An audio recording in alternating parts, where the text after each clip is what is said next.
Man, give Tobey Maguire his flowers when he's still here. That man can act. I haven't seen him in too many movies other than Spider-Man. There was one other movie I've seen him in, and I can't remember the name of it. It's driving me crazy. But he can really, really act. He blew me away in this movie. And the movie I am talking about is Brothers. I just finished watching it. It also has Jake Gyllenhaal, who is amazing in every movie he does, and here especially. Natalie Portman's here. I think this is one of her best performances ever.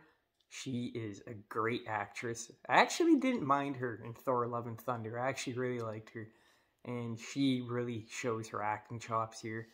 Everybody in this movie does a terrific job. But I gotta give it to Tobey Maguire, man. He stole the show. There's not a lot of reviews out for this movie, surprisingly, considering how good it is. It came out in 2010. For some reason, there's like one or two reviews I could find on YouTube, but they are really good. If you want to go watch those, I highly recommend you do. It might be a bit more detailed than my review. But what this movie is about is Tobey Maguire's character is a soldier in Afghanistan, and he goes there, he has a family. I know it sounds predictable, but it's not. This is a very, very emotional movie, and it's not really centered around, guns blazing and that whole thing when it comes to war. It's a lot more emotional and grounded, and it's more the relationship he has with his family and his brother. Where this movie really shines is, like I said, is the acting. But how it starts off is Tobey Maguire goes to Afghanistan. Spoiler alert, but I mean, this movie came out in 2010, so you've had some time to watch it. But if you haven't, I wouldn't watch this review, because I'm about to spoil pretty much everything. But he goes to Afghanistan. His ship gets, the helicopter gets blown up, and everyone thinks he's dead. They have a funeral for him, and at the beginning, you kind of do think he's dead by the way the movie's going.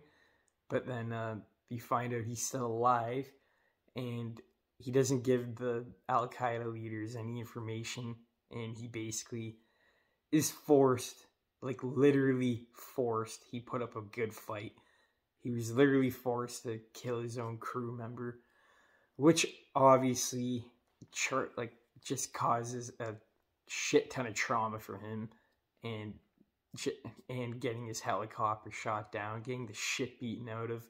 So a lot of the scenes in the beginning are him in Afghanistan, taking a stand for his country, trying not to give any information, trying not to tell him anything about his family, like nothing. And he has to kill his friend in the end, and it just fucks him up mentally.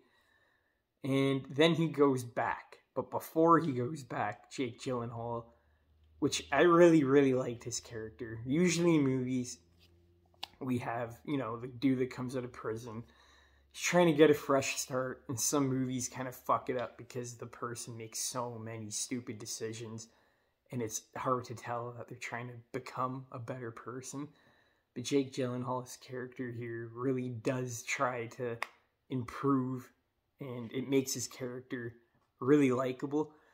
And when Tobey Maguire is in Afghanistan, everyone thinks he's dead. Jake Gyllenhaal, he gets out of jail at the beginning of the movie, and then he meets Tobey Maguire, and then he leaves.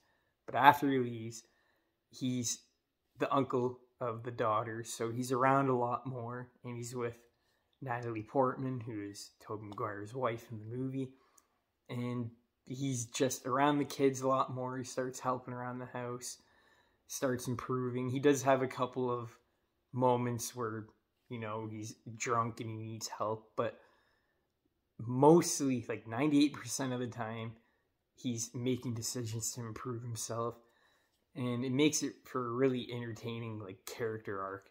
And he's around the kids a lot, redoes the house, redoes the kitchen, and him and Natalie Portman end up kissing eventually, but they both know how fucked up it was, and they stopped. And when Tobey Maguire comes back, he has this feeling that they ended up having sex, which they didn't at all. They just kissed. And it's really hard for Tobey Maguire to believe Jake Gyllenhaal. I forget their names in the movie. But really, really hard to believe his brother. And he starts to go a bit more crazy than he already is. And as soon as he comes back and he steps off the plane, you can tell he's a different man. He's not like the happy husband he was when he left his kids at the beginning of the movie. And there's just this disconnect between them. They really respected each other at the beginning, and then near the middle half of the movie, you can really feel the tension boiling between them. Just like little scenes like Tobey Maguire is just sitting there watching the kids skate with Natalie Portman and Jake. Very emotional because they're very happy and he's not. And he just sees them having so much fun and he thinks, my wife thinks I died a couple years ago. Like, did she bang my brother? And like I said, they didn't, but they get into a huge, argument about it. And that's kind of like, not the rest of the movie, but it's them trying to learn to, like, Tobey Maguire's trying to learn to trust him and regain faith in his brother. And it's just really hard because he really doesn't know if he's telling the truth or not. But he is. And the third act of the movie is more of him just getting, like, that kind of blows over after a while. And then he just goes bad shit crazy. He can barely talk to his kids anymore. He tries to put in an effort to be very patient, but he just doesn't have the patience and he just ends up snapping. And the way this movie ends is really emotional and you don't know what's going to happen. Kind of leaves off on a bit of a cliffhanger, but I really liked it. All in all, like, I think the message of this movie is about your family. That's all about, like, what this movie is really about at the core of it. And it's very emotional seeing him come back and being all fucked up and everyone thinking he's dead and everything's changed, so he has to get used to everything again. But he doesn't tell Natalie Portman what happened until the end of the movie.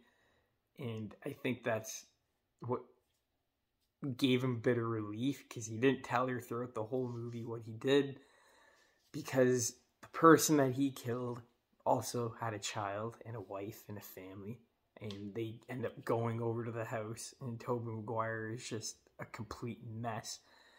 And he tells Natalie Portman at the end of the movie what he did, and he said he just doesn't know. Basically, like the last line, he says he doesn't know. He knows he's alive, but can he survive? And then the movie ends. And you don't know if Natalie Portman left them, if they stay together and they try to work it out. I guess the producer tried to leave that to the audience's open-mindedness, I guess. But that's really all I can say about the movie. Terrific movie. I'd give it an 8-9 out of 10. It's one of those movies you can definitely watch again. I wouldn't say it's perfect, but it's damn near there. Very, very emotional. Don't go into this expecting a war movie with emotion. There's no, fighting or battling. It's very grounded. The only time it has to do with actually, the troops and everything is when they're in Afghanistan, and that doesn't really last very long, so don't get your hopes up about that. But if you want to see some goddamn good acting, go watch this movie and come back and let me know what you thought about it, because I think a lot of you guys will like it. It is a slow burn. It's not a fast-paced movie, but it's only an hour and 40 minutes, and you get so invested, the whole thing just fucking flies by like crazy. All in all, I got no complaints. Go check out Brothers if you haven't seen it, and I'll check you guys tomorrow.